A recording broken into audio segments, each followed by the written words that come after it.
Hello mi muñeca, ¿cómo has estado? Espero que muy bien y que me hayas extrañado. En esas dos estrofas quiero expresarte un regalo. 7 de abril mi corazón has flechado. No te pido que me ames ni que por mí tú te mueras. No te pido solo sexo ni pasiones pasajeras. Solo pido tu cariño y que seas mi compañera. En las buenas y en las malas vivimos la vida entera. Cada momento junto a ti es un minuto contado. Lo vivo, lo siento, es lo mejor que me ha pasado. El futuro, el presente, ya no interesa el pasado. Desde que estoy junto a ti, solo en ti me he interesado.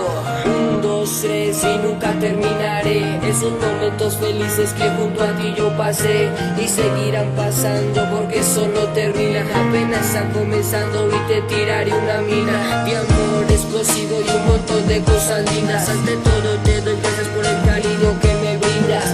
Eres lo más bello que conocí en la vida. En la verdad mi amor, no me importa lo que diga, que soy loco por ti, enamorado de ti, que me muero por ti, que lo eres todo para mí. Tú naciste para mí y yo nací para ti. Contigo yo quiero estar hasta que tenga el pelo gris. Por ti yo escribo cartas, mi amor como un poeta. Nuestro amor es tan grande e inmenso como el planeta. Quisiera ser Romeo y tú mi Julieta. Tu nombre yo lo escribo en todas mis libretas. Por lado los envidiosos y en esto nadie se meta. Y a tu lado quiero estar toda la vida completa. Y a tu lado quiero estar toda la vida completa. Y a tu lado quiero estar toda la vida completa. Es que son tantos sentimientos en tan poco tiempo y espasmados en letra.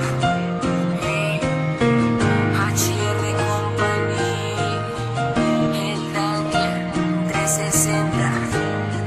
Y por ahí anda Yale, mi amor. Y yo quiero decirte que te adoro inmensamente.